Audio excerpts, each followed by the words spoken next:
This is a Vantage Point with Pastor Henry podcast.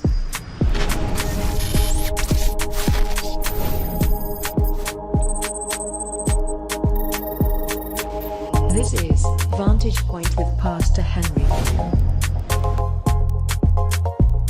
Welcome to another episode of Vantage Point with Pastor Henry. It is educative, informative, entertaining, enlightening, edifying, and spiritually uplifting. Sit tight and put on your seatbelt and get ready to be blown away. Today's special guest is Stephanie Clawson. She is a human trafficking advocate and victim empowerment speaker and national voice. In previous episodes, Stephanie and Henry discussed the etiquettes of good people, such as saying thank you, responding on time, introducing people in positive over negative mindset. Grab your cup of coffee, your drinks, your snacks, your Bible, notebook and your pen. Sit back and get ready to be blessed. This is Vantage Point with Pastor Henry.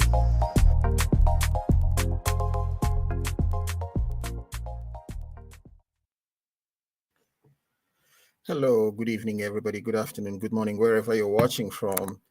This is another episode of Vantage Point with Henry, and I am super excited. I have a dear friend of mine. I always have fun when this lady comes. She's just super smart, super high mental thinking. She's got all those things going, and then she is as real as they come. She's Stephanie Clawson. You all know her. She comes with a lot of wisdom, some very practical things about how to walk with God, and some very simple things that a lot of us Christians overlook. I was shocked the other day. She said to me, how come people don't do things on things like the fruit of the Spirit? And I was like, my goodness. Some people don't talk about the fruit of the Spirit. That's the character. They say your gift will take you far, but your character will take you in. A lot of us are so hung up on the giftings that we overlook the character. Actually, the Bible, even God, the only advice God gave a man, and I'm already preaching, the only advice God gave a man when he told him, go and look for a wife, is he said to him, beauty is vain, charm is deceitful, but a woman that fears the Lord. And he was talking about the manner of the woman, the character of the woman, the mannerisms, the etiquette that the woman carries on or imbibes. Let me put it that way. That's the only advice God gave me.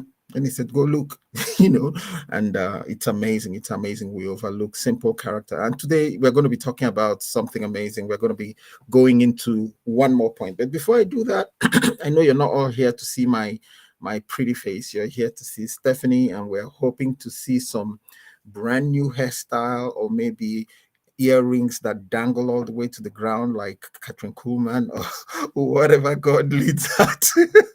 Whatever God leads her to wear. She's always coming up with something intriguing, very artistic, very godly, very everything.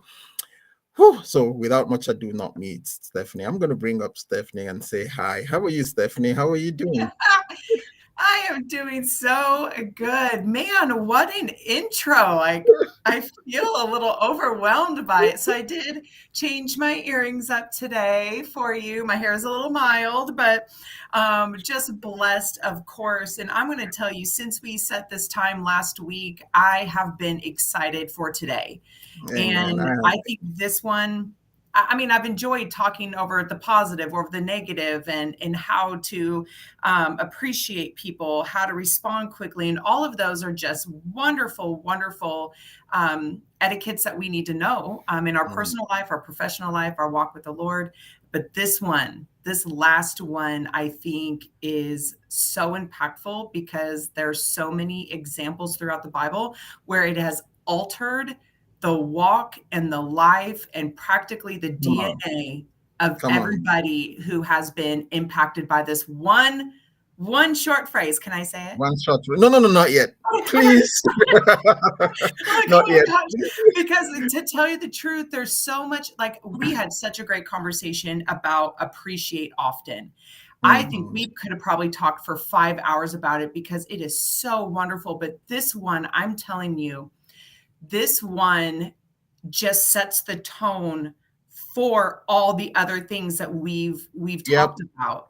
Yep. And I've had great experiences with it. I have wonderful experiences, and I've had very unfortunate experiences with it on the other side. And so Mhm. to talk about it and to bring it to other people's attention, I think they're going to be shocked when we just say it because they're gonna be like, "That's it?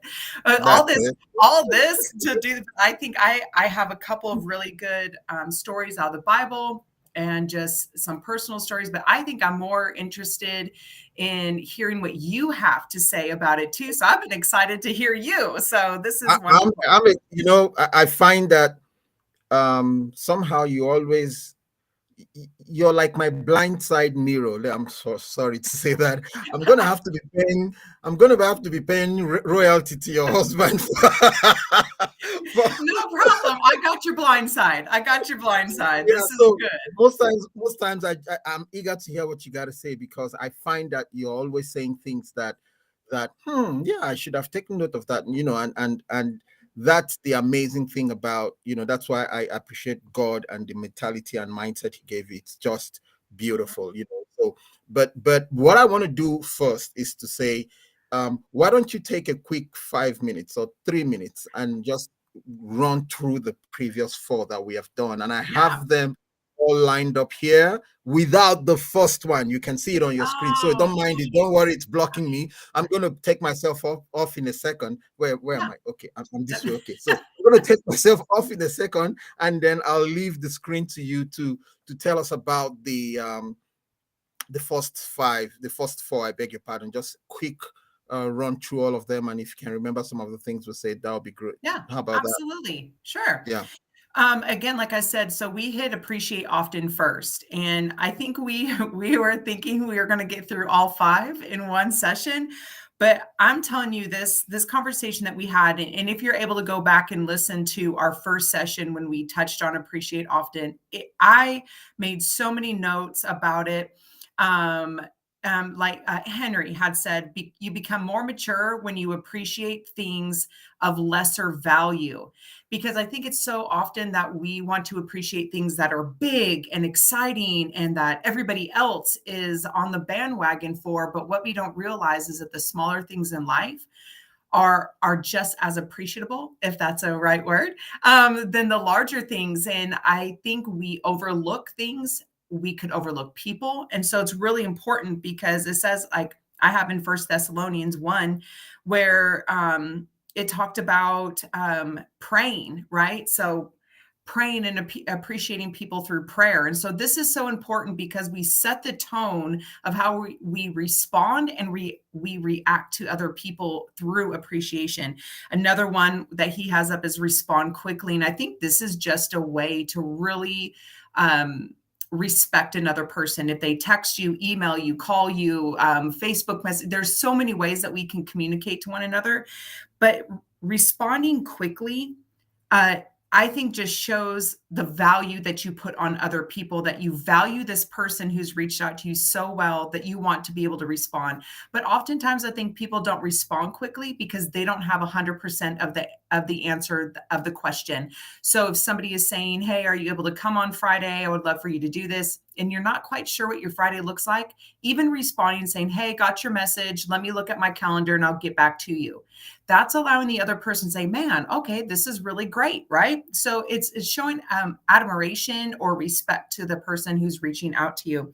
The other one that we talked about was positive over negative. And I think this one is so important as well because being negative can become a habit.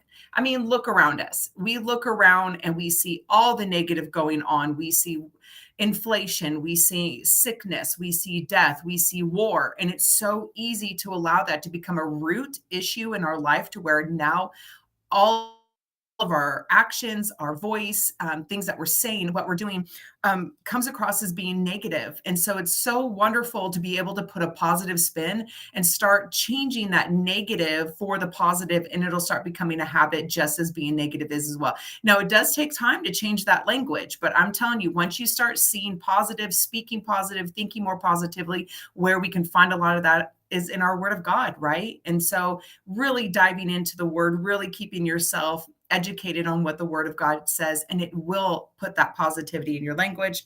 Another one is making introductions. So I thought I had a good one, and Henry totally outdid mine. Mine was the introduction of John the Baptizer when Jesus came down and got baptized, and then John introduced him, right, to everybody. And I thought that was so powerful because I thought, man, what an impactful introduction. And then Henry came back and said the fact that the Holy Spirit and who Jesus was when he came here was simply to introduce or reintroduce us to the Father. Man, that was way better than John the Baptizer. And so introductions, even in our life, again, show respect to the people that we're in, a crowd that we're in. And so it's self-awareness and being mindful of who you're around, what you're doing, and also it's being vulnerable, of just saying, because I've also forgotten people's names. And so I'll be like, I'm so sorry, please remind me of your name. And then they'll say their name, and then I'll introduce them to my husband. And it's just showing that person respect. And so I know that Henry has this etiquettes of good people, but I know at one point he even said etiquettes of godly people, because self-awareness and being aware of people who are around you, the character of who you are, right? Those fruits of the Spirit. How are we able to spread the fruit out among other people if we're not appreciating, if we're not introducing, if we're not responding quickly, if we're not being positive? And I think it really does come down to in these last days, in these times that we're going to start seeing, it's going to be so important that we're self-aware, and so important that we understand that the character of who we are will carry us throughout what's going on in our country. So I know there's, if Henry wants to come back on, because I want to talk about this one before time gets away from us, our very last one. But there's a lot of people hopping onto Facebook. And so, Sheena, thank you so much for your compliment about my hair. I actually have it a little mild today. It's usually a little higher, but I appreciate you guys always coming on and always supporting Henry. I also find him to be a strong, impactful man of God. And so for you to continuously come on and support him and support his ministry, I know that means a world to him. He's expressed how much all of you, he cares about all of you. So I'm excited for tonight. I hope everybody has like their seatbelt on and their Bible out, right? And a cup of coffee. But I feel like when we say it, people are going to be like, that's it? That's it. But, That's it. So exciting. Okay. Two things quickly. I want to do some in-house tidying up before we proceed. Two things. The first one, I need your permission, which is, I felt that the Lord dropped in my spirit that we should look for a title and then get the 3 videos, pass it over to I have a ghostwriter, and let's make it a book by Henry Waneri and Stephanie Clawson. So I'm asking your permission. I know you got to ask your husband, so go to ask him about that. Let's see. I already have I already have a cover design concept. I have a few things in mind. We're going to have to add some more things to it, but there are so many nuggets that that we dropped that I think that the world needs to see, and we kind of need to memorialize this, and a book will be a very good idea, and it's easy to do. As for publishing and everything else, I just started a publishing company, so we don't have to do anything, and nobody has to do anything. Surprising me every day. Such a surprise. I love it. I just started. We're building the website. I've hired about 5-6 people now in Nigeria and in Philippines. These are members of my church, so because the salary is not going to kill me because of the exchange rate. So, but I literally do everything. I'll do everything to market this book.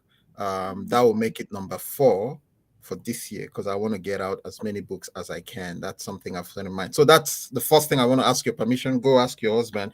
The second one, I don't need your permission, and I'm just going to do it. So forgive me.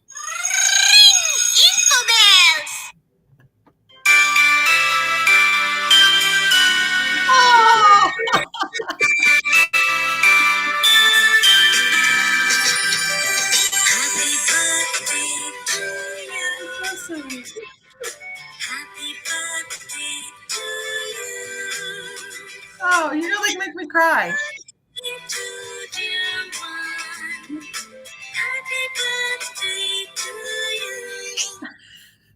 Okay, You it are the was sweetest. Literally, I'm almost crying. Okay, whew.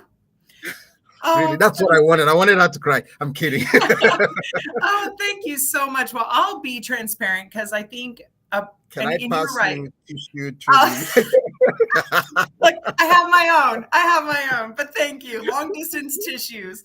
I I never would want to say I pride myself on this or I pride myself on that because I don't like using that phrase. I don't like that term, but I really 7 years ago, and you heard my testimony the first time you and I ever talked of just our family just imploded, and the Lord just put in my spirit that transparency is key, right? Transparency is just where we need to walk with the Lord if we have brokenness or hurt or if we're in bondage, is just being transparent and bringing it right to the feet of Jesus. And so I just have taken that and I've ran with it because I'm thinking this is me. This is who Jesus has made me to be. I'm loud. I'm everywhere I go. You can hear. My husband used to say I'm kind of like a bad muffler where you can hear me before you see me.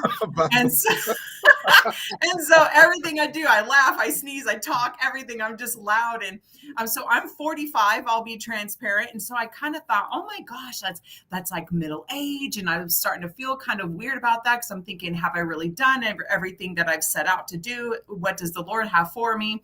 And the thing about it is 45, I'm just getting going. Like, this Yes, is my ma'am. mindset where the devil is so good about making us feel like we've wasted time and we can sit for hours and feel terrible. Like, oh my gosh, I've wasted my 20s or I've wasted my 30s. And oh my gosh. But the thing that I'm looking at it, I'm just beginning. Like this is my starting point. I feel like the Lord is just growing me in ways that I never saw or never would have anticipated. And so to me, like yesterday was my birthday officially. So thank you everybody for your happy birthdays. And it's just like, no, like right now is my starting point. Like I heard the gun go off and I've just started my race. And so I'm excited what the Lord has for me in this second half of my life. And I feel like it's going to be amazing. And so yesterday was more of a celebration because I You feel people like don't say all these good things. Her head will go too big. Come on, wait, somebody. I don't know if it can get any bigger. I'll pat it down. But everybody, you guys are just so sweet. Thank you again for your birthday wishes. And again, and I hope you also feel as you celebrate your next birthday that, man, the Lord has something amazing for you, that you're not too old. It doesn't matter if you're divorced. It doesn't matter if you're single, married. It doesn't matter if you're a widow or a widower. The Lord has something divinely purposed for you in these next seasons of our life. And so don't be discouraged and just lean into Jesus. And so that's just all I have to say about that. Amen. That's my birthday wish for everybody. Amen. That's so sweet of you. That's so sweet of you.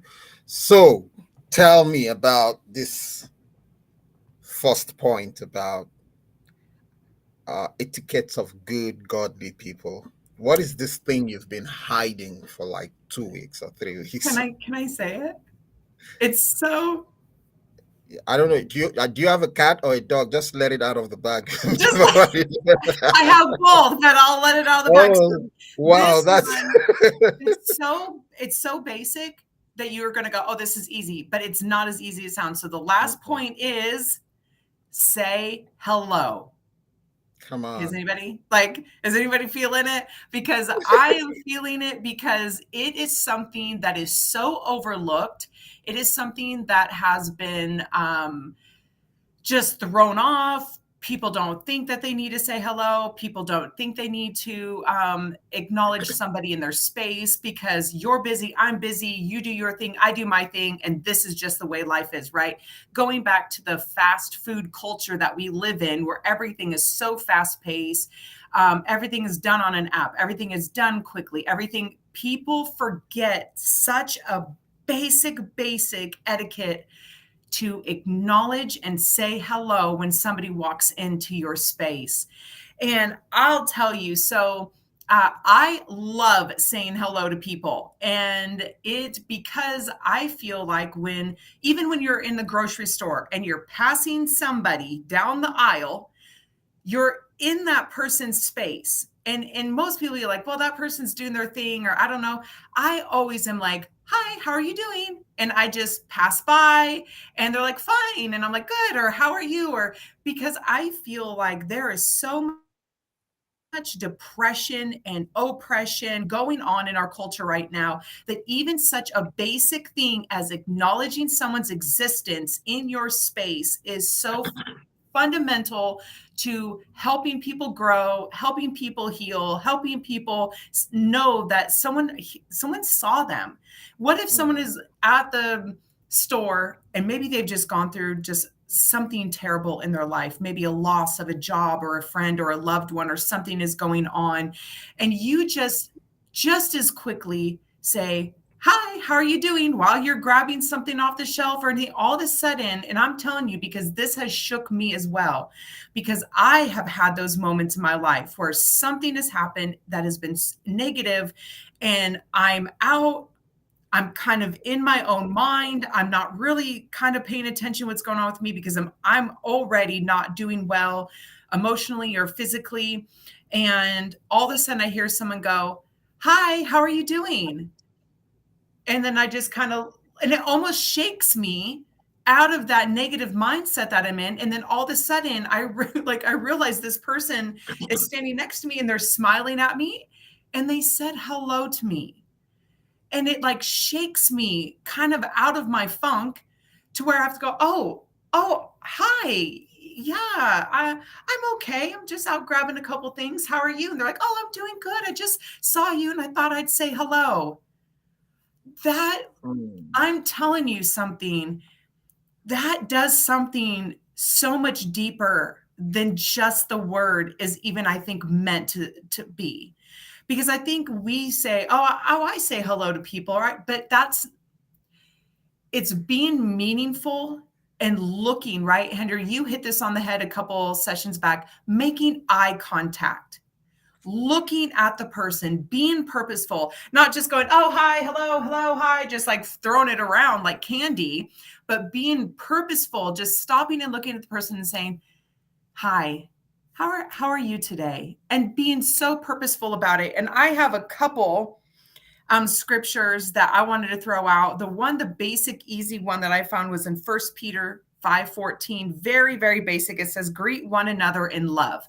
So now I actually think his says, greet one another with a kiss of love. But the thing is that you have to understand, obviously, culturally back then compared to what's now. So I'm not saying like go out like in public and start like kissing people and saying hello. Please don't do that because you might go to jail. But that's not, I digress. Hold on. What I'm saying is through this scripture, what it's saying is be purposeful and to greet one another in love. And so you can't greet somebody in love if you're not making eye contact with them, if you're not paying attention who is in your space. You have to be purposeful about this. This just isn't a fly by night. You're just throwing out hellos. This is you stopping and saying, hi, Henry, how are you doing today? And all of a sudden it could be like, oh, okay. Oh, yeah. And it can re-register you. I love that. I have a couple of other examples, but I want to hear from Henry because I think your whole book is almost based off of saying hello. So I want to hear some of your nuggets. Well, I've heard a lot of the things you had to say, and actually, your points are crossing over to mine. I'm like, oh God, you gave her those points too. But can I just say this? This is such an overlooked thing. In 2018,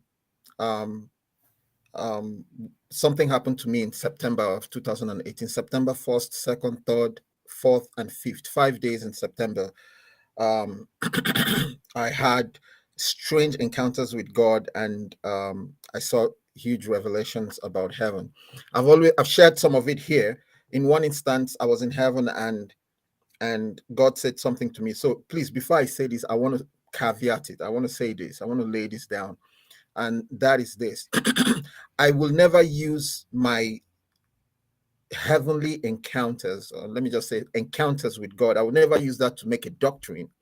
I can only use it to share something that I feel God was trying to teach me. A lot of people turn around and take something, an encounter, and make it doctrine without finding a scriptural basis for it. So hear me when I say this. So I've shared it before that the first thing that happened to me when I got to heaven, I described what I saw. My mansion was huge. My bed, I could not see the beginning and the end of my bed. That's how big it was.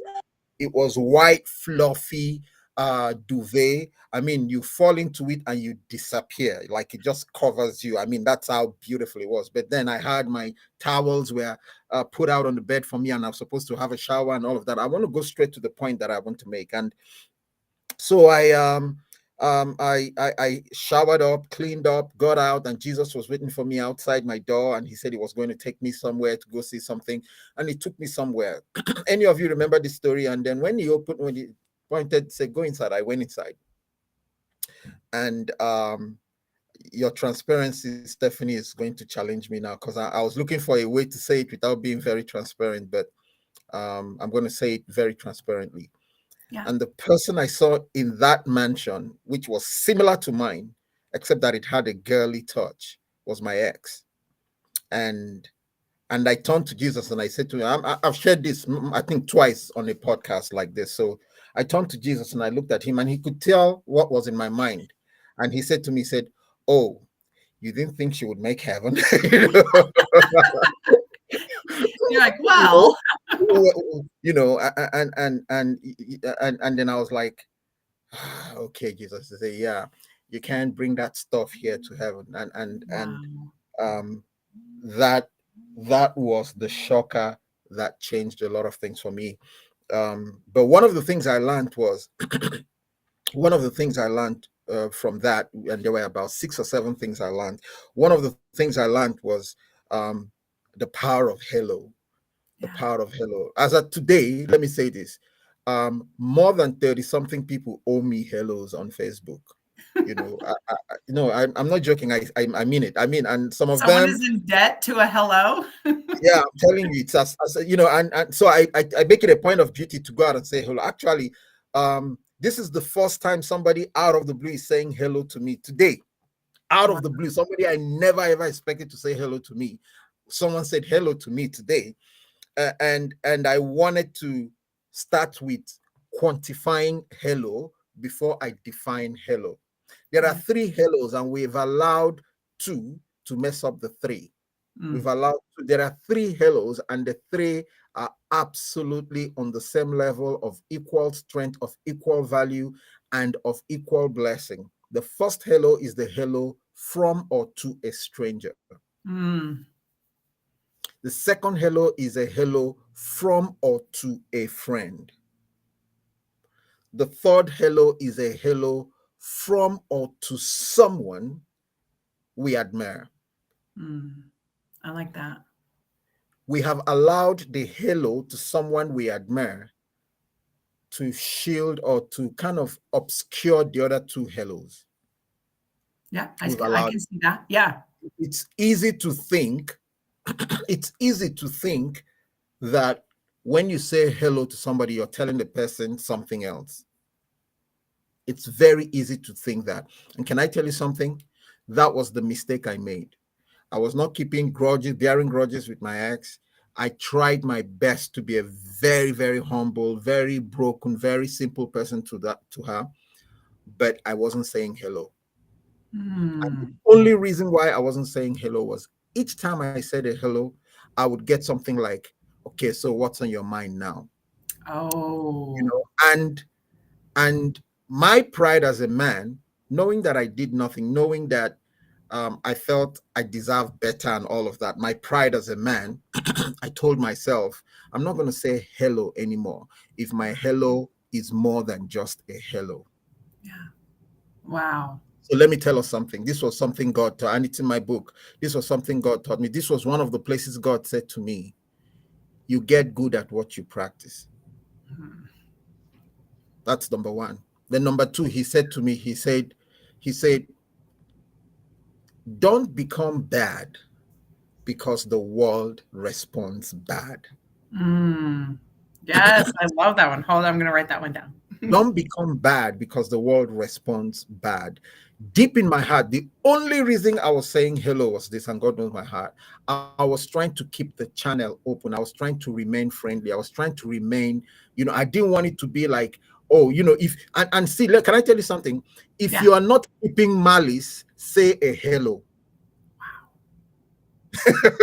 That's simple as if you are not bearing grudges, if you're not keeping malice, and there's something you can do. That God allowed me to do that, and God would allow you to do that.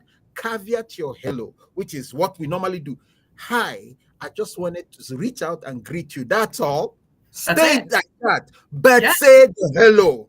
If you don't have, if you have forgiven, if you're not keeping any malice, if you are not bearing any grudges, say your hello, even with a caveat. Yes, I like that. Oh my gosh, I like that one. I have like so much to write down. Say your hello, even with a caveat, but we don't. And the problem is this. Listen very carefully. Two things. That this is where it goes wrong. Two things. Number one, we allow evil to continue. The Bible says, overcome evil with good. We have an excuse for why we should not do what is right. Yeah. I was listening to a research, and do you know half it? I think this is scientific statistics that half the mass murderers would have stopped and thought a second time about their killing spree if somebody had said hello to them. Acknowledge their presence. Just acknowledge their presence. And most times they walk past us, they just, nobody says hello, nobody says, how are you? Are you okay? And hello is a door that opens. Sometimes just saying hello is easy, but then the cheapest thing to say, because there should be a lot more to it. There should be hello, how are you? Yes. Yeah. That completely changes it. Nobody does that. Go ahead. It does, because it's really, the hello is just the gateway. That's it. The hello is a gate. When you hit that gate and you say hello, it swings that gate wide open. And now all of a sudden, now you've set this tone, or you've set this foundation where the hello grabs somebody. When you say hello, it draws their attention to you. And then you can say, I just want to let you know, those are some really cute shoes. Oh, thank you. And you get this response from them, and they say, wow, well, thank you so much for, the hello is a gatekeeper. That's it. The hello is a gatekeeper to a follow-up with this person. Because you know how odd it would be if I just walked by and I said, hello? People would be like, what is wrong with this lady? But if I say, hey, how are you been? I haven't talked to you in a couple of weeks. And they say, oh man, I've been out of a job, and whatever's going. Well, gosh, let me pray with you really quick. Or actually, I think I might know a job opening for you. Right. And then all of a sudden now that hello, which is the gatekeeper to having someone open up to you, to having someone being transparent with you, to having maybe a vulnerable or even an uncomfortable question or a conversation. Hello is a gatekeeper. And I think that's what I love about it the most, is because the hello opens the opportunity to have the hard conversations. Like my husband and I, we really try. Now I'm not the perfect wife. He's not the perfect husband. Man, a marriage is work. I mean work. But what we try is we started instilling these basic etiquettes even in our marriage. And so when he comes in the door, even if he was been outside, maybe he's mowing the lawn and I've been doing whatever, when he comes in, I'm like, hi, hon, how's the lawn look? I'm acknowledging the fact that he walked into my space by saying hello to him, then followed it up with, hey, how does the lawn look? Oh man, we'll come outside and look at it with me really quick. I think it looks great, right? So now it's put him in a position where he feels appreciated, appreciating much. He feels seen, he feels heard. And all I did was say, hi, hun, how does the lawn look? Because that hi, that hello, opened the gate to now we're standing in the backyard talking for 30 minutes about kind of whatever is on our minds for that moment. And it really is, because what if he just walked in the door and I'm like this? he's going to be like, hello, like, did you not see me, kind of thing. But it's so important to greet people when they walk into your space, because it just sets the tone that everybody in this room honors one another, respects one another, sees one another. And it's so easy to think that hello or hi or anything, like, oh, I'm too busy for that. But what you're really saying is, I don't care enough. And that's when you start getting down to it. Well, I didn't feel like it. I didn't feel, okay, so let's talk about feelings really quick. And let's talk about the character of Christ. There was a lot of stuff that I'm sure he did not feel like doing. Let's even take it to the cross. I'm sure that moment, the night before, the Lord, let this cup pass before me. Lord, right? You have to think he wasn't feeling it in that moment, but he knew it was the right thing to do. And when we talk about these etiquettes and we talk about being open, we talk about bringing people into our space and respecting and valuing one another, you have to take your feelings, pluck them out of you, and set them over here, because our feelings, they don't make good choices, right? Our feelings can dictate us into doing things that are not or will not be a proper response to people. I didn't feel like it. And we live in that culture now where people are like, my feelings, my feelings. Now, don't get me wrong. You have a right to have feelings. No one can tell you how or why you feel the way that you do.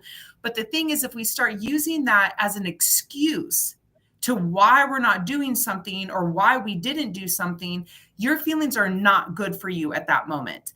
And I have to also be like, if I come across someone like you, Henry, with your ex, or if it's somebody that I know that maybe we didn't have a good interaction, or maybe something had happened, the first thing I think in my head, as my fleshly brain, I'm just going to act like I don't see that person. Right? Yeah. Because to us, avoidance is like, oh, that'll make everything better. Just avoid it. That is not truth. And it was recently, we had a falling out about 7 years ago with my husband, and I had a falling out with a couple, and we hadn't seen them literally. So this time last year, I hadn't seen them in 6 years. And so what was weird, Henry, and I'm telling you how neat Jesus is, when I walked in, it was this dinner. When I walked in this dinner, I had this feeling that they were going to be there. I can't tell you. I hadn't thought about them in months. I hadn't seen them in years. But when I walked in that building, all of a sudden, I knew I was going to see them. And then all of a sudden, I'm like, ooh, right? Kind of like, panicky. Like, how am I going to respond? How do I feel about this? But you know what was funny? All of a sudden, when I saw them, it's like the Lord was like, that doesn't matter. And when I saw them, I looked at both of them in the face and I said, hi, so-and-so. It's good seeing you. And I put my stuff down where I was sitting, and then I got in line for the food. And then I just remember I kind of like glanced back, and they were just both standing there, just shocked that I said something to them, right? Not because I'm good or better or whatever it is. It's because it's like the Lord just said, your feelings and that grudge, it's over.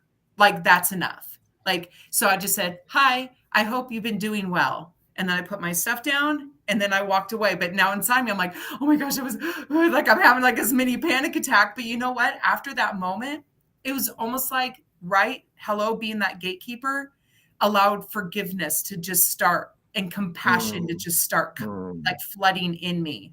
Because imagine if I just like looked and like, we know we see each other, but I avoided them, then I actually avoided the opportunity of forgiveness to come into my heart. And so with hello being that gatekeeper, when you slam that gate shut and you don't allow the gate to open because you don't feel like it, or your feelings or this or that's going on, the thing is that you are now making it really difficult for the healing process to start, for the Lord to come in and start mending things, all of this. And so when you let that gate swing open with a simple hello, hi, the acknowledgement of somebody else in your space, the Lord's like, now they're ready. And I think that's what I got from what you were telling me about your mansion and seeing your ex-wife there, and understanding like that greeting that allows that forgiveness to come into our heart, because now we're saying it's not about my feelings anymore, Jesus, it's about being right by you. And Yeah. that's the wonderful part about it. Yeah. Yeah. Yeah. Have you ever I had hey Ruth Suzanne, good to see you. Caroline Fletcher, Letitia, Cassie, good to see you. Good to see you all. Nicole, and Sheena, good to see you. Thank you everybody for coming on. I wanted to quickly say this. Let me give you, I was going to give you a couple more points Yes, please. that the Lord had taught me from that the Lord had taught me from learning to say hello. So I repented of not saying hello. I repented of not saying hello. Now, let me say this to you. 3 powerful things about hello. Hello will open doors of relationship with you that you never ever imagined.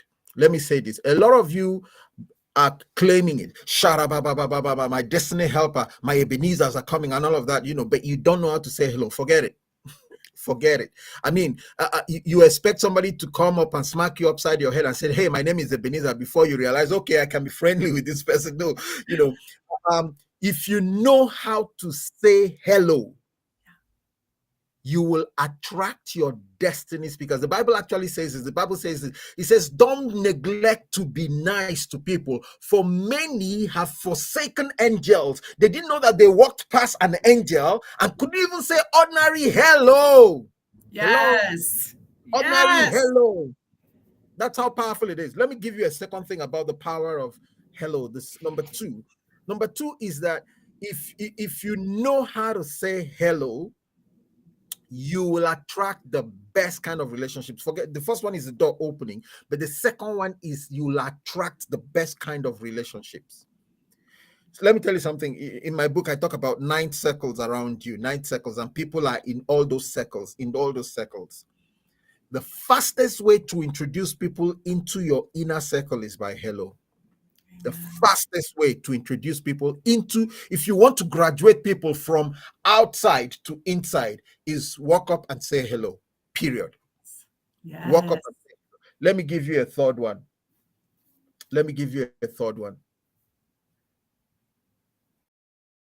Hello interrupts an ongoing world and introduces a new world. Hello is the beginning of a new thing. You talked about it, Stephanie, but you didn't know that was what God gave it to me in a different way. So let me explain it to you in this way. If you knew how many people you would be a blessing to by interrupting their mindset, their thinking, their thoughts, their desperation, their depression, their if you know how many people, like she was telling the testimony of somebody just saying, hi, how are you doing? And she's like, oh yeah. And then you now find an answer, because that interrupts your world. Listen, a hello will interrupt the bad world. A hello will kind of fan. It will be like releasing butterflies in a good world. Imagine Yes. you're happy and somebody gave you a check of $20,000 and you're walking down Walmart and nobody says, do you know what you would do? I have a very funny illustration for this. Please. God reminded me about this. This was when I was laughing. I said, God, you do have a sense of humor, but it's weird that you do. So have you ever watched, how many of you have watched this movie, Coming to America, the very first one? Yes. Loved it. So he gets to US and guess what he does in the morning? He gets a good morning, my people. And then he's screaming all to himself. Nothing happened. When somebody said hello back, guess what he said? He started screaming back. He said hello in a bad way, like trying to keep quiet or that kind of a thing. He started, yes, yes. No, even though what was said to him was the F word, he said, yeah, he just fell in love with it. Yeah, say something back. At least just say something, when you interrupt somebody that is happy, that is joyous, you're kind of releasing butterflies or doves into the atmosphere. And it just, when somebody's going and you say, hi, how are you? You're doing good. You're helping him expose and explode in joy. Yes. Yes. When you interrupt somebody that is depressed with your hello, you're pausing that self-forced period of depression, you're pausing it. It's like you're literally pressing pause and say, hey, how are you doing? It's like a ray of sunlight in a house that is covered in darkness. Yeah. That's what your hello is. That's how powerful your hello can be. Yes. Well, then I'm going to say my next biblical example. This is the one, and I think we've talked about it before, either in one of these sessions, the woman at the well. Yep. You talk about one of the biggest, most impactful hellos ever wrote in the Bible, that she was minding her own business. She was an outcast. No one cared about her. No one saw her. No one heard her. Even the women of the village wanted nothing to do with her because of who she was, sleeping around, sleeping in other men's beds, not even with her husband. You talk about the lowly of the lowest women. And Jesus is so purposeful that he sat himself by this well, knowing that this woman was going to come by herself in the hottest part of the day. It had to be uncomfortable. And he sat at that well to do what? To say hello. Say hello. And with his hello, altered forever her life. Not even that, but the life of everybody. What did she scream when she was running back to I'm going to tell everybody about. So not only did that hello absolutely come into a dark place, he was the light. That hello broke her gate. Her life was altered. But not only that, with that, changed the lives of thousands of people in that whole entire part of the country. So you think from a hello, just one hello, and people can say, oh, well, that was just because it was Jesus or that. Well, aren't we supposed to mirror? Aren't we something like him? Come on. Yes, aren't we supposed to mimic and mirror the character of who Christ is? And so if you can say, oh, I don't know, I mean, what is hell? That doesn't even matter saying hello. Well, if the woman at the well, if we had her sitting in front of us today and we asked her, how impactful was that hello? Oh my gosh, the story that she would tell. But not even that, but she probably went back and said hello to her husband, right? She went back and said hello to the women who didn't have anything to do with her. She went back to the people in the marketplace that probably wouldn't sell stuff to her because of who she was, and she said hello to them. I mean, you think it just spread throughout that whole region. And the thing that we have to understand is it's such a small, it doesn't take any of our time at all to simply acknowledge another person's existence by only saying, hi, hello, how are you doing today? Haven't seen you in a while. Oh my gosh. And just like you said, I think I loved yours, where it disrupts what that person, and you're right, that person could be thinking about suicide. Yep. That person could be at the bank putting their stuff together because they've made the decision that something has happened in their life where they no longer want to live, and you're standing in their space and you say, hi, oh my gosh, it's nice to see you. Or, can I grab that pen by you really quick? And then you're right. But see, this is me because I'm also really nosy and I don't mind being in people's space because I'm just like, so what are you doing today? And I'm like, I'm in people like, hi, do you have plans today? Hi, what are you doing? But my thing is, it's because I have had hellos. I've been that woman at the well.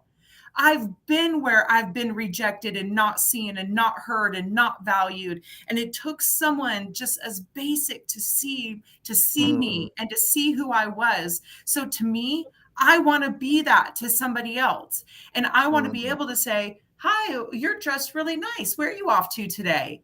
Oh, I have this dinner with my son oh, wow. Well, gosh, where are you guys eating at? Oh, here. And then all of a sudden you've 5 or 10 or so minutes has gone by and you've had this complete conversation with a stranger.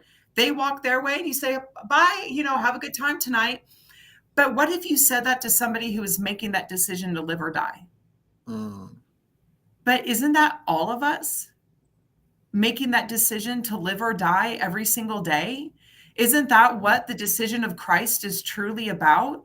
And you talk about the introduction and you talk about the appreciation much and you talk all these things, but ultimately, isn't it come down to that decision of life or death? And if your hello can alter that decision to where someone chooses life, right? Isn't that Mm. what it's all about? Because when you say hello to somebody, so I have a brother that I hadn't talked to in probably since 2011. So it's been a while. Wow. I went to this thing at church a year ago, and the pastor was talking about inviting people to the table.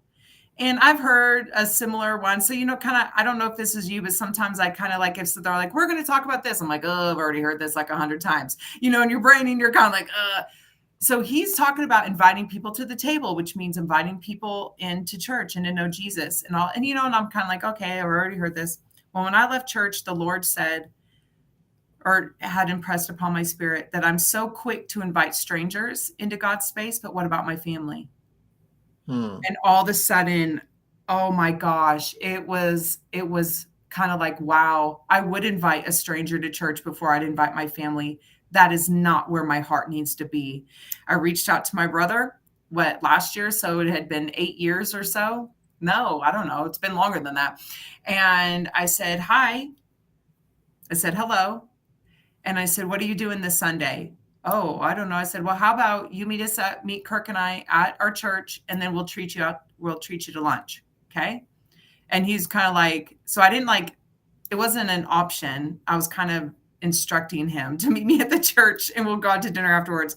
So he shows up to church, and we're sitting there, and there's an altar call, not like to accept Jesus, but just kind of like this come down, get prayer, kind of just like, if you feel like, and I looked at my brother and I said, come on, we're going up to the altar.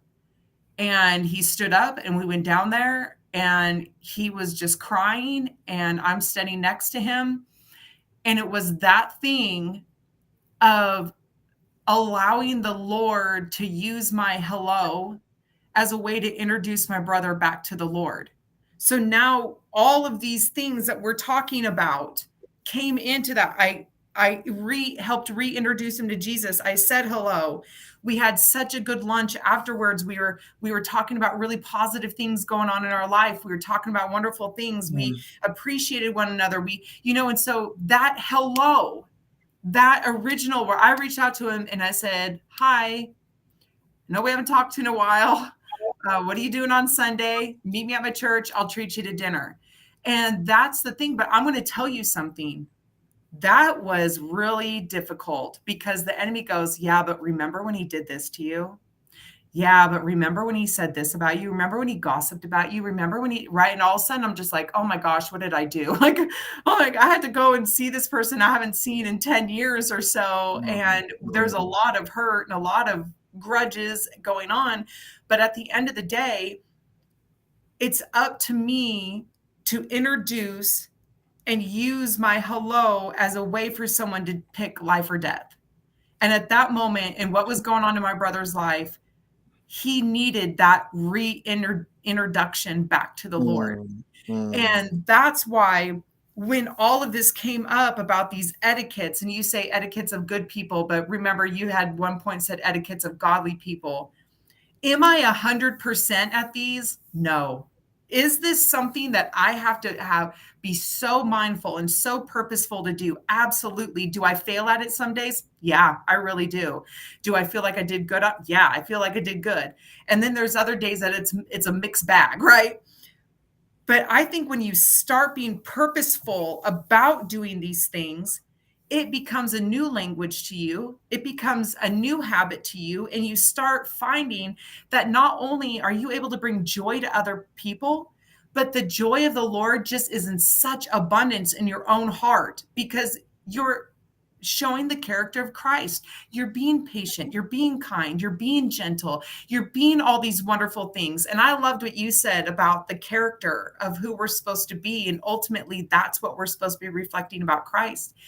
And so that's why saying hello is so important. And I know it's basic, but it's so important. I wanted to quickly add this. There have been a few things that have tempted me every time that to keep this character of being the one that says hello. There's been a few things that have distracted. First of all, you've talked about one, my life. When you run a very busy life, I told God I don't want to be like everybody else. I want to be humble. I want to be reachable. I want to be accessible. And he said, okay, if that's what you want, I'll help you. It's not going to be easy, but I'll be frank with you. You know, I have 1,001 excuses why, and you do too. Every one of Yeah. us, we have excuses why we shouldn't take the time to say hello. I can guarantee you this. Half of the times I say hello, it hits the people really well. And especially, I don't just say hello for saying sake. I say hello and I add a few things, and they'll be like, wow, you just said something at the right time. That just really helped me. Thank you. I was thinking of, half of the times I say hello, but you don't have to wait for that half of the time you say hello. Something God said to me in 2018, He said, Henry, if you want to find out how serious you are about being a Christian, I'm going to give you a few assignments. Saying hello was number 2 assignment. I'm telling you, Wow. that's where I learned that in a month I say hello to, I gave you 3 people to say hello to. You say hello to strangers, you say hello to friends, and you say hello to someone that you love. Now, for someone that you love, it's a wide way of looking at it, So, even for married people, we are afraid of saying hello to somebody, because of, but then for me, what God used that to do for me was to check me. It opened me to examining myself. I had to say, okay, that shouldn't be.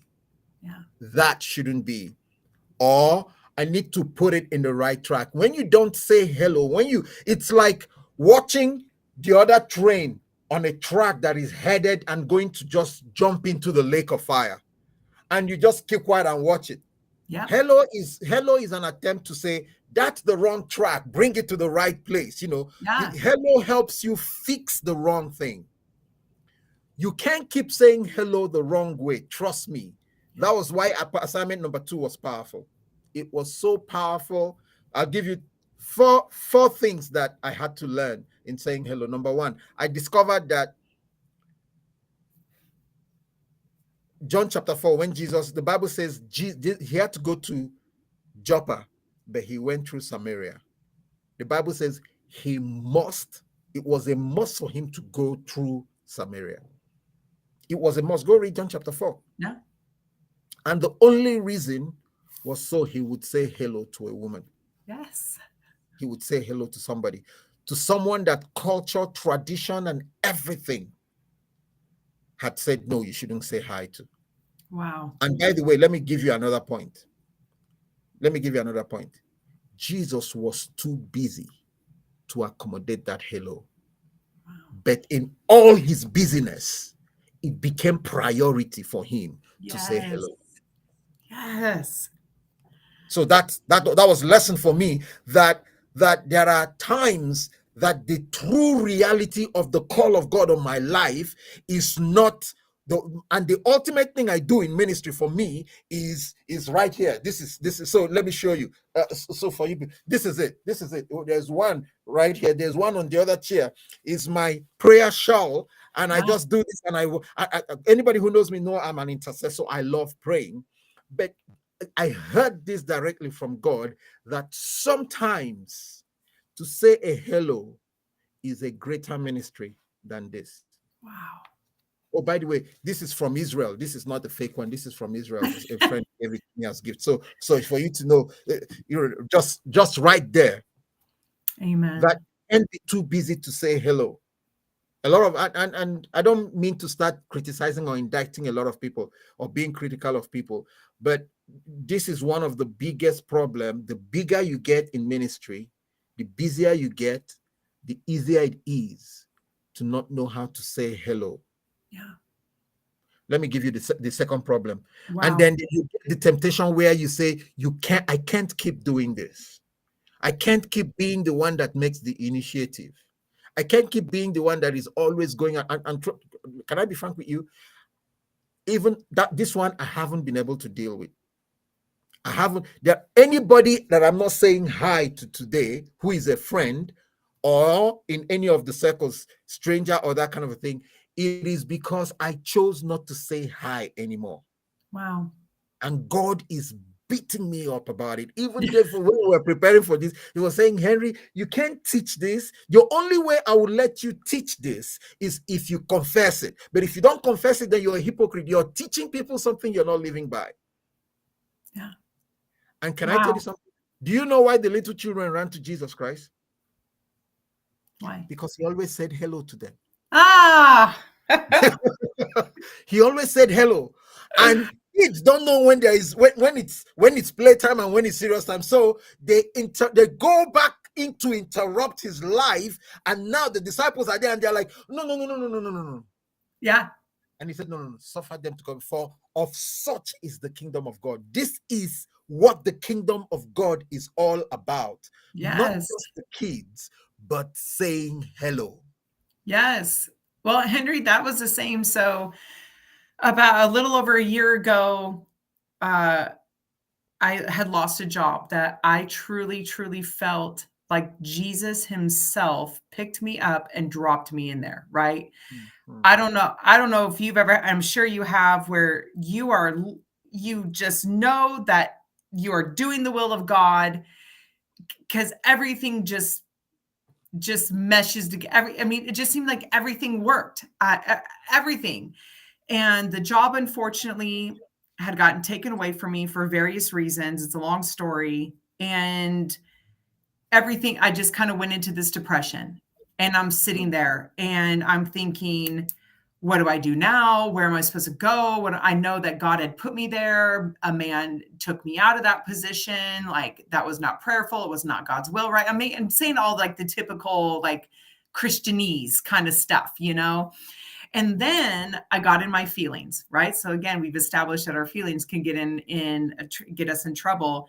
And all of a sudden, I think it was about 3 or 4 months later, I remember sitting there just in my feelings with a bad attitude saying, well, nobody's checked on me.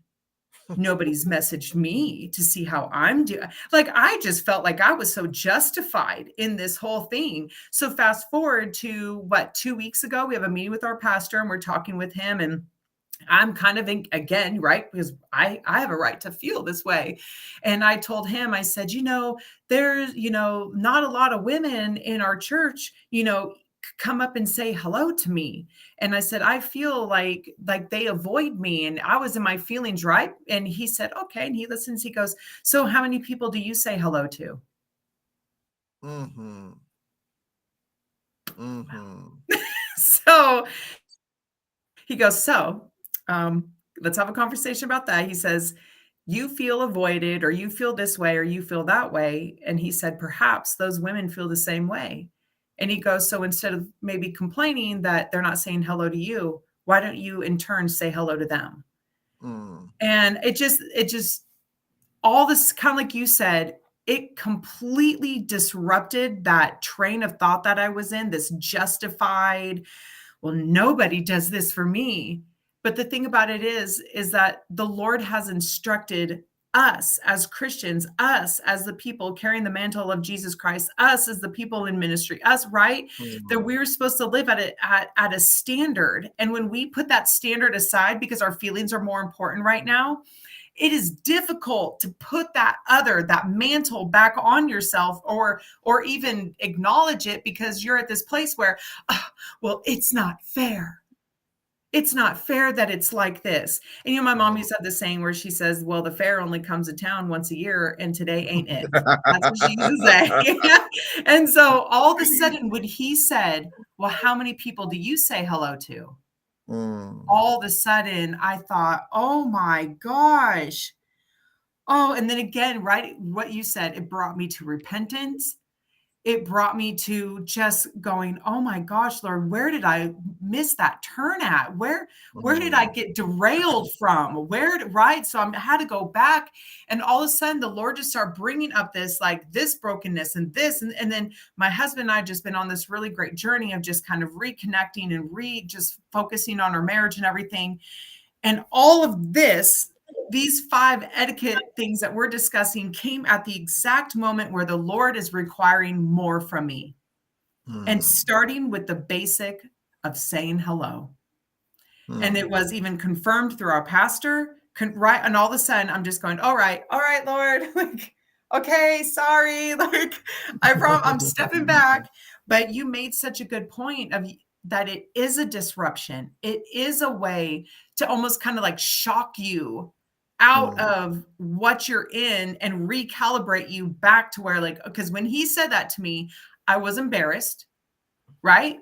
Because I was mm, embarrassed and I felt not shameful, but I felt like the Holy Spirit just going, like, I'm like, okay, I hear you. And but then again, I have that choice of am I really going to listen and make the changes mm. required of me, or am I just going to stay in my feelings and feel bad for myself? So Mm, I decided to allow it to change me and to ask for forgiveness and to repent of my heart and the place that my heart it was in. And over the past couple of weeks of just being on this new because that hello mm. changed me, altered me. And so now, like I walk into church, I'm like, hello, sister. How are you doing? Haven't seen you in a while. Hi. Because all of a sudden I'm just thinking, as much as I needed it, somebody else needs it just as more than I did. And I have Important. to be that Very person. important. Very important. Let me add a few things to it. So when I finished that study, the second assignment, let me actually add something to part of the things that was trying to distract me. I said my life, I'm too busy. Everybody's too busy, but God wants you to make time to invade people's privacy, to enter into their, if you cannot operate in the prophetic if you don't know how to invade people's privacy, Yeah. because every time you walk up to people and say hello, you know what we do when what we call prophetic evangelism. You go out and there are people in their world and you just say hello, and then you want to start speaking to them, speaking into their lives. If you don't know how to say hello, you won't be good at it. So Yeah. learning how to say hello is very powerful. Number two, I can't keep doing it when nobody else is doing it back. Mm. If I waited for people to be friendly to me as much as I am friendly to them, I would have very little friends in Wow. life. Wow. Thank Yeah, you. that's where I Let me was. let me say this to you, or let me say this to everybody listening. Just take note of this. Take note of this. I'm not friendly because I am needy. I am friendly because you need my friendship. So let me explain that. You need to have that mindset, because a lot of times, we think that people who say hi or who try to talk or who need companionship, that they are needy. Let me tell you, it's even contra. How do I say it? I'm an intercessor, but that's my passion. I'm an intercessor. I can stay in a one-bedroom house for 1 year and barely step out. That's my personality. Wow. That's my personality. But saying hello I've come to see it as the greatest thing. I can't stay in a church, and I'm not saying this because of you, but I can't stay where I worship today. Almost every other Sunday, I pack food and I will split it. I'll put it everybody, and I'll tell everybody, "Hey, go grab this." I'll buy onions or get onions, and I'll put 2 balls, for every member of the church, and then I'll put canned food. I'll do this and I'll do this, and the pastor was just telling me the other day. He said people are gone out of church by 12:05 in the past 3 months, ever since I started coming once in a while there.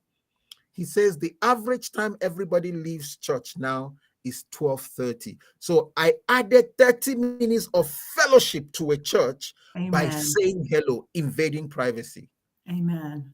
And I wish somebody would do it to me, but don't ever listen. If you wait for people to operate on the level where God is taking you, you won't operate on that level. Yep. Wow. Yep. If you're waiting for people to operate in reciprocity to you on a level God is taking you to, you won't operate on that level. And let me say one more thing about it. Sometimes people don't deserve it. It is you that deserves it. It is you that deserves the blessing. Do you know when you say hello? Let me tell you something. The power of introduction. Go back and listen to what we said about the power of introduction. Can I tell you something? There are angels that bless people who introduce people.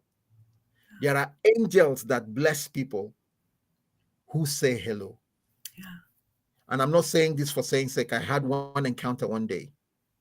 There was a woman that came to my program before I left Nigeria. I was speaking in Cameroon, and there was about 1,000 people. And this lady, pretty lady, older than I was. This was way back in 1997.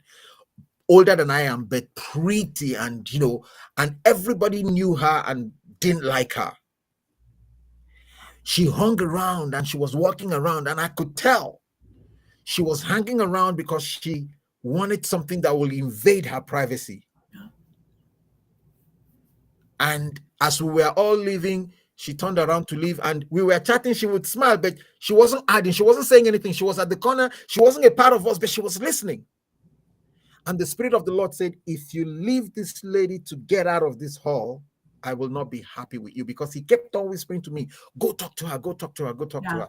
So as we were walking, I walked past her, I grabbed her hand, and I said, hello. Boom. She fell down.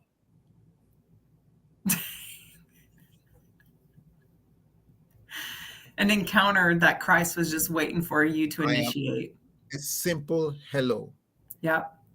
And that taught me the third thing I want to share with you. Wow. When you get tempted to stop saying hello to people you think are lower than you. Yeah. To people, see, it's okay to say hello to people high there. Oh, yeah. It's okay to say hello to people that you're on the same level. Let me show you this. How many of you would react in a certain way if a celebrity, whether spiritual, religious, or secular celebrity, said hi to you? People swoon. They would lose their minds. Oh, yeah. They'd lose their minds. Imagine when you say hello to somebody that is way lower than you. And let's say, that is even if there's anybody lower than you. Right. Imagine that. No, I will never forget it. So when she got up, before she got up, so this is why I was sharing that testimony. As she was on the ground rolling, and everybody was like this thing, I started seeing an angel behind her, jumping and dancing, and I was like, what is going on?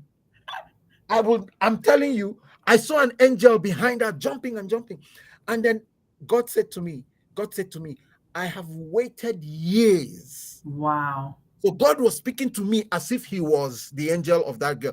I have waited years for someone to reach out to me. This girl will answer altar calls, nothing would happen. And she kept on saying, God, I want somebody to know me by name. I want somebody to reach out to me. And many of us do it. Many of us, we go to church, we say, God, I need you to be specific about my own blessings. That's you crying out. Yeah. Let me tell you something. Her guardian angel was so happy. I said hey to her. Wow. You need to see how guardian angels rejoice. Yes. They know what that person is going through when you interrupt somebody. Yes. Absolutely. I wanted to add something quickly, and I want to ask you. I know you have to leave very soon. We've overshot. We may have to do one more on just this one. But I wanted to show you something. I'm going to switch where we are because I'm going to put up something so we see. Okay, so look at this. I want to give you what I call the anatomy of a hello. This is every time you say hello, 5 things should happen. Number 1, you should identify somebody. Whenever you say hello, you are identifying somebody. You're saying, I see you. Yep. I know you're a human being. I comprehend who you are, where you are. Every hello is identifying somebody. Listen carefully. Your halo can be so powerful, you identify them. Let me tell you something. Oh, I don't want to go preaching. There's so much I can say about this. It was the same hello, listen very carefully, that Ruth said that she wasn't saying marry me. That's the mistake we make. She was not saying marry me. She was saying, do unto me that which I am deserving of, that which I am qualified for. Every time you say hello to somebody, apart from blessing the person, you're asking the person, come play a role in my life based on what I deserve. But that, because you don't say hello, you don't get that. Yeah, let me put exactly. It to you. When Boaz got up, what did he say? He didn't say, I'll marry you. No. Guess what he said? He said, there is a kinsman that owes you. He's the closest to you. Let me go check if he's interested in paying this debt. If he's not, I will pay. Wow. It wasn't about marriage in the initial instance. Yeah. So Wow. he went to the man and said, hey, I wondered why he said it the way he said it. He should have simply said, didn't they know Ruth and Naomi just got back home? They knew. Didn't they know the culture that you should marry your brothers? They knew. Yeah. But Boaz said to us, go back and read your Ruth. The Boaz said to him, he said, hey, our brother did this, did and that, and he owes this. If you bring your money and go and buy it and redeem it, and then so that his name will, he said, no, I don't have time for that. I can't do it. And the culture was, because he wasn't going to do it, he was going to be hit with the shoes. So he took off his shoes, hit the man and said, you're such a bad man. Wow. For not even accepting to be a blessing to somebody. Then he turned back to Ruth and now said, okay, I will do to you what culture says you deserve or desire. That's how he married Ruth. Wow. But it all started by hello. Yeah. Ruth Identifying her. identified him. Yeah. The second thing, you need to give people attention with your hello. Yeah. Learn to, Stephanie has already talked about this. Learn to identify people and then give them attention. It's not a quick, hi, how are you? It's a settle down and give that person attention. Then engage. Sometimes there are people, and I know I've seen it. I'm a hello person. There are people that I want their hello to be as short as mine in response, but like they were just waiting. Hi! Did you know what? I'll be like, oh Lord, how did I fall into this? And one of the lessons God has taught me in life is to engage at my expense. Yeah. It's easy to engage when it is cheap. It is easy to engage when you have the time. It is easy to engage when it gives you something. How about when it costs you something? How about when you go late for an appointment? How about when you miss something? How about when it takes your time? How about when people see you talking to somebody lower? You engage, you look at the person, you smile. A smile is friendly for you when you do it fast, but a smile is friendly for the person when you give it to the person. You engage the person with the smile. When you smile and walk away, that's for you. But when you smile and stay, that's for the person. Yes, I love that. Number 4, that introduces yourself. Saying hello, it brings you into that person's life. It brings you into that person's world. It reminds that person or introduces that person to you. Simple hello. Yeah. Simple hello. And then we can follow it with, hello, my name is so-and-so person. I'd love to ask you this question or whatever you want to do. Even if you don't do that, when you say hello, you've introduced yourself to somebody. Yeah. Mm-hmm. And then number 5, hello is the door that opens up to acquaintance. If there's anybody that is supposed to be in your life today and the person is not in your life, it is because your door of hello is shut. Yeah. It's exactly. I think so. I always challenge myself, which I'm kind of like you. I think you and I are similar to where we can just kind of speak to anybody, anywhere, at any setting. But I always, if I'm going to like, let's say, okay, our church had a Galentine's Day event for women in our church, and we had quite a bit of women show up to quite a bit. Now, I'm going to say I probably knew 75% of them. But when I walked in that evening, I made up my mind that I was going to sit at a table with women that I have not met. I was not going to sit next to somebody I already knew, because to me, that defeats the purpose of why are we going to these events if we're not going to open ourselves up to meet other people. So I walked in and I was very purposeful on where I sat. And I was kind of like, okay. And I kind of went around the room a little bit and I said my hellos to the people that I knew. And people were like, oh, there's an empty seat here, Stephanie. I'm like, okay, hold on. And I said, I'm looking for somebody. I didn't know. I wasn't looking for nobody, because I was looking for a stranger, like somebody I didn't know. So I identified this table. I didn't recognize anybody really at the table. So I sat down. I ended up having, and well, and it goes, okay, so I identified it. I sat down and I said, oh, is this seat taken? And the woman said, no, not at all. You can sit here. So I sat there, I introduced myself. Hi, I'm Stephanie. I said, I don't know if we know one another. And she says, oh, hello, this is my name. And I was like, it's really nice to meet you. And she goes, well, this is my daughter. And I was like, oh, hi, it's wonderful that your mom and you are here together, and then we just had such a lovely evening together. I didn't know her. It was wonderful to hear from her, how long she had been going to our church and why she decided to come that evening.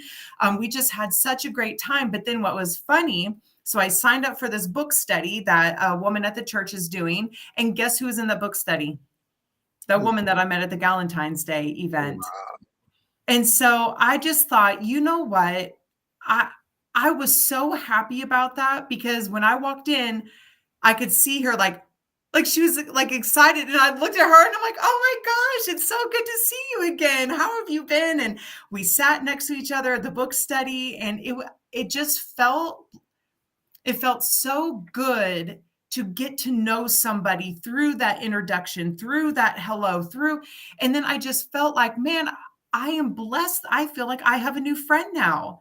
And I just felt so blessed by her, just her excitement to see me, and then my excitement to see her, and, saying hello to one another again at the book study. And it was so lovely. And I think it's those moments of like, every time I go out in public, I really challenge myself to say hello to somebody wherever I'm going. If I'm going to the store, if I'm going to the church, if I'm going wherever I'm at, it's like in my car, I'm like, that's it. Like, Lord, who do you have for me at this place that I'm going to, wherever it is? And it is, and it's almost like I'll just walk and I'm kind of mind my own business. And then I look up and it's like, I just feel just like I need to say hello to this person. And so I'll just be meaningful and I'll walk up and I'll even say, hey, I saw you down a couple of aisles and I just wanted to say hi to you. I would just want to let you know I really like your bag. That really looks cute. You look cute today. Where are you heading off to? Or, and I'll just make something, and we just have a short conversation, not a big deal. And I'll say, I'll let you get back to shopping. I said, I just want to make sure that I said hello to you. And they're like, okay, well, thank you. Bye. And then maybe we might see each other on the way out, or I don't know what it is, but it's just like, all right, Lord, who do you have for me in this place that I need to say hello to? Like, I don't know who it is. I don't know what they need. And sometimes it's even been like, I've been on an aisle and I see like an elderly gentleman on the aisle and he looks kind of lost. And then I'll say, hello, sir. I said, are you looking for something like specifically? And he's like, yeah, I'm looking for it. And I'm like, oh, actually, it's just the aisle over, probably halfway down, about waist high. Oh my gosh, thank you. My wife sent me with a list, and I it had to be the wife. I said, sir, don't worry about it. I was like, not a problem at all. And then what, that same gentleman halfway down the store, he came to find me to show me that he had found the item that he was looking for. And he said, I just wanted to say thank you again. And I'm like, oh my gosh, yeah, not a problem at all. I said, I'll be here a little longer if you need help. And, but it's just like those things where I could have saw him. I could have saw him in distress, and I could have went like, oh, well, not my problem. And I could have walked away. And it's not easy for some people. Like my husband's very introverted. Like he could, not because he doesn't care or anything, but he says hello in the way that he serves. Like he will see you trying to pick up something and he'll just walk over and pick it up and put it in the shopping cart for the woman, or put it like that. That's like his way of kind of saying, not me. I'm like, hi, like, I'm just like, hello, what can I help you with? Can I help you put that in? Like, I've been like in I feel like Jesus really gets me when I'm in the grocery store. I don't know why. But I'll be even out in the parking lot and I'll see someone loading stuff up in their trunk, and I'll just walk by and say, do you need help with that? Oh, yes, honey. Can you? Oh, yep, absolutely. Hold on. And I'll put stuff in their cart and I'll say, all right, well, you have a great rest of your day, and go on. And I think that's what it is. And I think ultimately with all of these etiquettes, with everything that we've talked about, ultimately that is what the Lord is asking us to do. Acknowledge one another. Okay. Acknowledge when somebody is in your personal space. Greet somebody else. Say something positive to somebody. It's so easy to be like, oh gosh, did you see what was on the news? And you can almost feel like the environment getting cold when you start speaking negatively. And so it's like the Lord is challenging, like everybody who has listened to all of our different sessions, everybody that's on tonight, the Lord is requiring or requesting something different out of us in these next Come seasons that on. we're going to start Come on. walking through. He's going to require that we're selfless. Like that is huge. Okay. He's going to acquire self-awareness, that we need to be aware of where we're at, what we're saying, what we're doing, how we're responding. What does our face look like in this moment? Mm, Am I in a group of people and someone is saying something I don't like and I have like what I call stank face. That's probably not like the right term, but but it's like, what does my face look like? Am I mm. approachable, right? Am I approachable with how I'm treating other people? Very important. Yeah. And truly, what all of these come down to when we talk about appreciation, respond quickly, positive over negative, making introductions, now saying hello, is that the Lord is saying, I am requesting or requiring a selflessness of my people like never before. Not even a Mm, heart to serve. I think most people, that serving is kind of natural to a lot of people because they enjoy it, they're helpful, whatever. But the Lord is saying, no, no, no. I mean, thank you. Like, thank you for serving others. But I think he's really wanting a selflessness out of his people to bring more people into the kingdom. Because if I'm not approachable, if I'm not saying hello to people, if I'm not being positive, if I'm not responding quickly, if I'm not appreciating people, people are going to go, then why do I want your Jesus? If you mm, say that you are a Christ follower and you say that you love Jesus, but yet you're negative, you ignore me, you don't respond to my messages, you're not positive, people are going to go, I don't want what you have. Like whatever you're selling, I don't want it. Like I'm good where I'm at. But if I say, how can I bring more people into the kingdom? How can I expand the kingdom? How can I help build the kingdom up? These principles, these etiquettes are so important because this is the framework, right? So Jesus, the foundation. This is biblical, okay? Jesus, the foundation, and off of that, what are we building? What are we building our house out of?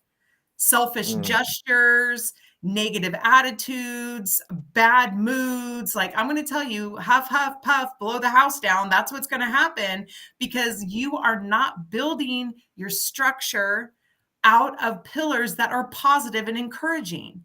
And I'm not saying run around and being like, oh my gosh, and being like overly ridiculously happy. What it is being selfless, that in this moment, I could choose to ignore this person just as fast as I could choose to acknowledge the person. It's a mm, 50-50. It takes zero. Actually, I'm going to be honest with you, Henry. I think it takes more effort to ignore somebody than it does to acknowledge somebody. Because to ignore somebody is so purposeful and is so calculated and it's so ugly that you have to really be dedicated to ignoring somebody. But to acknowledge somebody, I feel like it's easier, it feels more natural, and it just is such a better positive way to go. Because if I see you and I'm like, oh, I'm not really a fan of that person, I have to be like, turn, don't look at them, wait till they walk by. Like I have to be really purposeful about it. But it takes 5 seconds, no effort to say, hi, how are you doing? I hope you're doing well. And then we keep going. I didn't have to really think about it. I didn't have to put my right. And so this is really what the Lord is requiring out of us, Henry. And I think I'm excited. I don't know, is your book that you wrote, is that like ready for purchase? Where can I find which that? one? Which The one? one with all the hellos, this beautiful one. I want to No, read. no, no. Hey, hey. I said we should write one. Well, what about the one you just wrote? You showed it Oh, in the the one. last session. Oh, yeah, yeah. It's on Amazon. You can get it on Amazon. Okay, well, Just I need to go find. Yes, that is it. Yes. yeah. And so that's what it is. I think the Lord is just requiring. The sad thing is, I hate to say something different out of us. We should be doing these things, but perhaps you and I have ignited something, even just in ourselves, as being more purposeful to do these things. And then also now the people that are listening, that maybe you thought you were doing good at this, but the Lord's really saying, hey, but I'm requiring just a little bit more out of you now. And the requirement isn't because it's supposed to make us uncomfortable or make us like embarrassed. It's the Lord doesn't work like that. what he's requiring of us is to invite other people into the kingdom. And isn't that what it was all about? Isn't that what the Great Commission is really about? Is expanding the kingdom, going and telling people about the gospel of Jesus? Because when you say hello to somebody, that opens that door, right? Swings that gate open. You're now in this person's space. And what if they're just at this moment where they're going, I'm lost. I'm lost. I don't know what's going on in my life right now. And you have the ability now to speak into their life because you acknowledge them. You look them in the eyes. Now you're engaging with them. And ultimately, the Great Commission is something that's required of all of us Christ followers to do. Not just missionaries, not just pastors, not just preachers, not apostles, not teachers, not, no. If you say Jesus is the Lord of my life, and I live by the gospel of Jesus Christ, and he is king and rules in my life, then now you are a carrier of the Great Commission. And how do we do the Great Commission? How do we start with the Great Commission? Say hello. That's it. Powerful. Say hello. Powerful. That's really nice. That's so good right there. I think we should do one more on this, and maybe what we should do is kind of just put everything together, make Yes. it one sentence, make it one point. So say hello, be grateful. Just put it all together and present it as one. This thing. I want to also say that we've been praying for unity in the body of Christ. There can't be unity without hello. Yep. If you want to, hello is the peak that will break the ice and bring unity. It's as simple as that. It's as simple as learn how to say hello to people, learn how to interrupt your life and interrupt other people's lives, learn how to be a blessing in people's lives. I know you have to go, so we will Let's go to church. we'll schedule and arrange for one more session of this, and we'll see where it goes. But thank you. You started it. I it was in my book, and then I saw it on your timeline. I'm like, wow, she gets it, and I want to do a Facebook Live, and this is what has come out of it since then. So It thanks is. for responding. Thanks for Just responding to my. Yes. Well, and it also just goes back to just thank you for building this platform to have these conversations on. And I think that's what's so lovely about you is just with everything that you do and through your ministry and just through you personally is that you are a platform builder.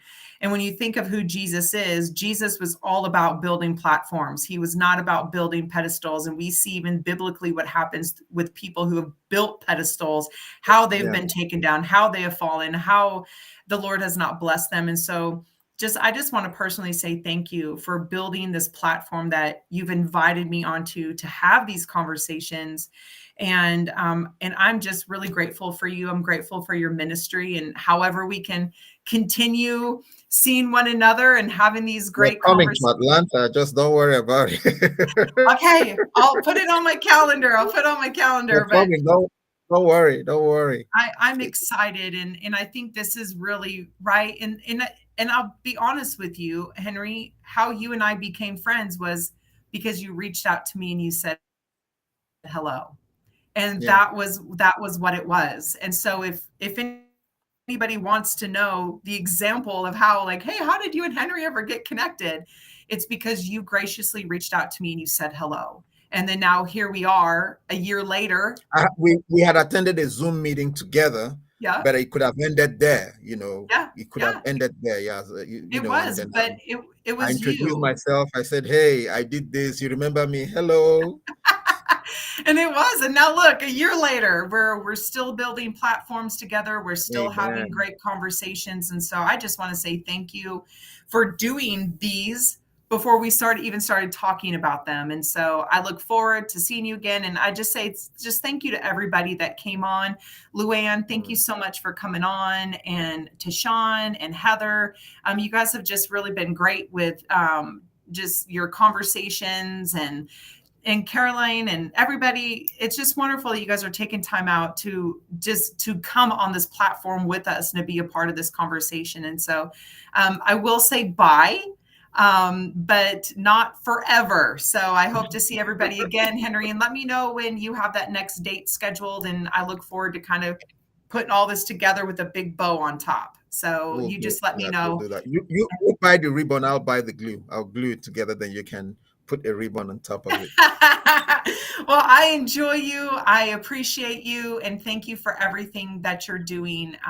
Just kingdom work. Thank you, guys. You're amazing. God bless you, woman of God. God bless you. God bless you. Thank you so much, Stephanie. Wow. I always enjoy when she comes on because she's just so straight, so real. And I want to thank all of you for hanging in. Heather, good to see you. I'm going to reach out to you one of these days. She said, Luwen. I don't see Luwen on. Are you on, Luwen? Where are you? Where's my phone? I was looking. Yeah, but thank you so much, everybody. On today's Wednesday. On Friday, I have some amazing servant of God coming on Friday. I'm going to release that tomorrow. You don't want to miss that. I am preparing for something good.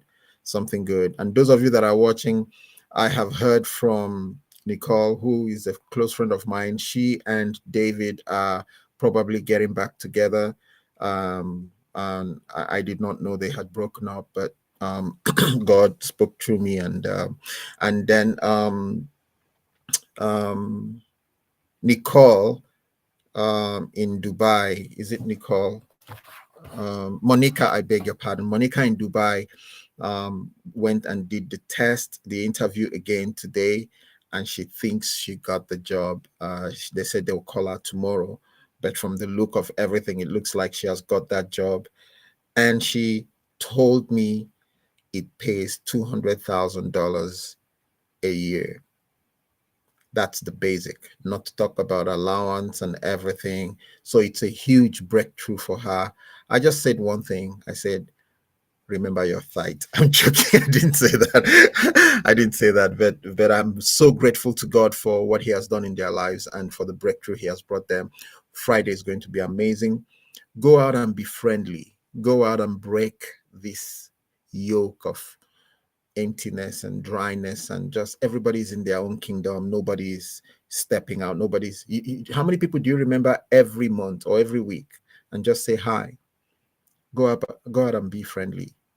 God bless you. Thank you so much, everybody. I look forward to more of these with you, and hopefully I'll bring you some amazing servants of God and some great teaching. Thank you very much. Thank you for watching this episode of The Vantage Point with Pastor Henry. Hope you enjoyed it. If you did, please share it with your family and friends. You can find us on iTunes, iHeartRadio, Spotify, and wherever podcasts can be found. Download the latest episodes on Saturdays, weekly. I look forward to sharing the next episode with you.